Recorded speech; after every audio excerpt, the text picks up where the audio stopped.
இயேசுவின் நாமத்தினாலே இந்த மாலை நேரத்திலே உங்களை அன்போடு கூட வாழ்த்துகிறேன். வேதத்தின் வெளிச்சம் என்ற நிகழ்விலே நீங்கள் அழைக்கப்பட்ட அழைப்பை பாருங்கள் என்ற வார்த்தையை நாம் தியானித்துக் கொண்டே இருக்கிறோம். இன்றைக்கும் 1 சாமுவேலின் புஸ்தகம் 15ஆம் அதிகாரம் 24ஆம் வசனத்தை நாம் வாசிக்கின்ற போது, பாவம் செய்யாதிருக்க அழைப்பு. ஆண்டவராகிய இயேசு கிறிஸ்து நம்மை தம்முடைய சாயலாக உண்டாக்கினார். அவர் பரிசுத்தராய் இருக்கிறது போல நாமும் பரிசுத்தமாய் வாழ வேண்டும் என்பது ஆண்டவருடைய விருப்பம். எனவே உலக வாழ்க்கையிலே கர்த்தருக்கு முன்பதாக குற்றமற்றவர்களாக, நீதி உள்ளவர்களாக, பாவம் இல்லாதவர்களாக வாழ ஆண்டவர் நம்மை பிரித்தெடுத்திருக்கிறார், அழைத்திருக்கிறார். பாவம் நிறைந்த இந்த உலகத்திலே பரிசுத்தத்தோடு கூட வாழும்படியாய் ஆண்டவர் நம்மை தெரிந்து கொண்டிருக்கிறார். நாம்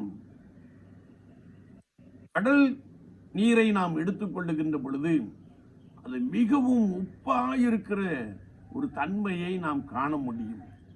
ஆனால் கடலுக்குள் வாழ்ந்து கொண்டிருக்கின்ற மீனை நாம் பார்க்கின்ற பொழுது அதிலே ஒரு துளி உப்பு கூட சேராதிருப்பதை நாம் கண்டிருக்க முடியும்.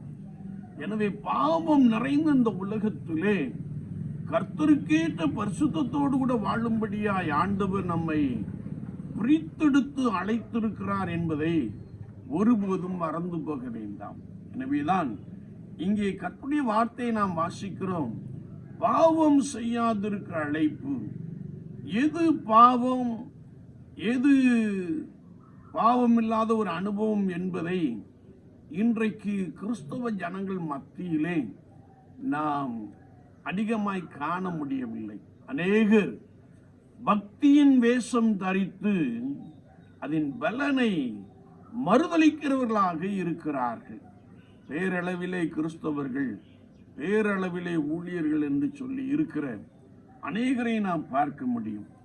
வேதத்தை நாம் உற்று நோக்குகின்ற பொழுது எது பாவம் என்றால் கர்த்தருடைய கட்டளையை மீறுவது பாவம். தீர்க்கதரிசிகளின் சொல்லை கேளாதிருப்பது பாவம்.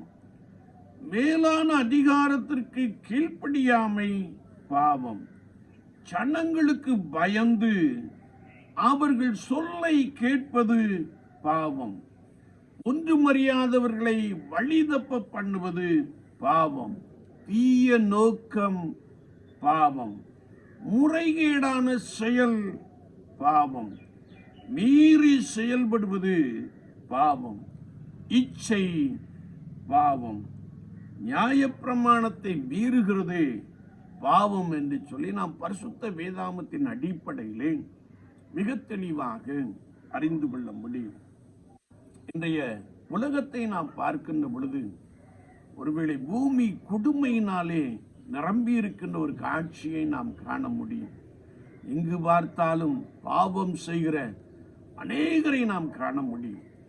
அதிலும் கிறிஸ்தவர்கள் கர்த்தராகிய இயேசு கிறிஸ்துவை நன்றாய் அறிந்திருந்தும் கட்டளையை மீறுகின்றதும், தீர்க்கதரிசிகளின் சொல்லை கேளாமலும், அதிகாரத்திற்கு கீழ்ப்படியாமலும், ஜனங்களுக்கு பயந்து அல்லது ஒரு குறிப்பிட்ட நபருக்கு பயந்து ஒருவேளை தேவனை விட்டு விலகி அவர்கள் சொல்லை கேட்பதும், ஒன்றுமறியாதவர்களை வழி தப்ப பண்ணுகிற காரியங்களும் அதிகமாய் நடந்தேறிக் கொண்டிருப்பதை நாம் பார்த்து கொண்டே இருக்கிறோம். இதை குறித்து வேதத்திலே நாம் வாசிக்கிறோம். முறைகேடான செயல். ஆண்டவர் எதற்காக நம்மை பிடித்தாரோ அதை விட்டு ஒருவேளை இருமாப்போடு கூட, கடின இருதயத்தோடு கூட செயல்படுகின்ற இந்த செயல்பாட்டை எல்லாம் பார்க்கின்ற பொழுது வேதம் சொல்லுகிறது பாவம். கர்த்தருடைய வேதத்தை நாம் தேடி வாசிக்கின்ற பொழுது இச்சை கற்பம் தரித்து பாவத்தை பிறப்பிக்கும். இச்சை பாவம். என்னை கேட்டுக்கொண்டு இருக்கிற என் அன்பு சகோதரனே, சகோதரியே, விசுவாச வாழ்க்கையிலே நான் கர்த்தருக்கு விரோதமாய் எவ்விதமான பாவத்தை செய்து கொண்டிருக்கிறோம்?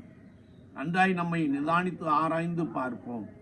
நம்முடைய அனுதின செயல்பாடுகள் கர்த்தராகிய இயேசு கிறிஸ்துவை பிரியப்படுத்துகிறதாக காணப்படுகிறதா, அல்லது நான் பல விதங்களிலே கர்த்தருடைய கட்டளைகளை மீறி, கர்த்தருடைய கற்பனைகளை மீறி, கர்த்தருடைய சித்தத்திற்கு மாறாக செயல்படுகின்ற ஒரு நபராக நாம் காணப்படுகிறோமா? தீய நோக்கம் பாவம், என்னுடைய நோக்கம் சரியான ஒரு நோக்கமாக காணப்படுகிறதா என்பதை சற்று நம்மை நாமே நிதானித்து ஆராய்ந்து பார்ப்போம். நாம் குறைவுள்ளவர்கள்.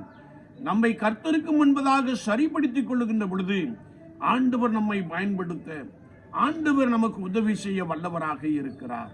எனவே நீங்கள் பாவம் செய்யாதிருக்கும்படியாய் ஆண்டவர் உங்களை அழைத்திருக்கிறார். அந்த அழைப்பிலே உறுதியாய் காணப்படுங்கள். கர்த்தர் உங்களோடு கூட உங்களை பலமாய் வழிநடத்துவாராக. ஆமேன், ஆமேன்.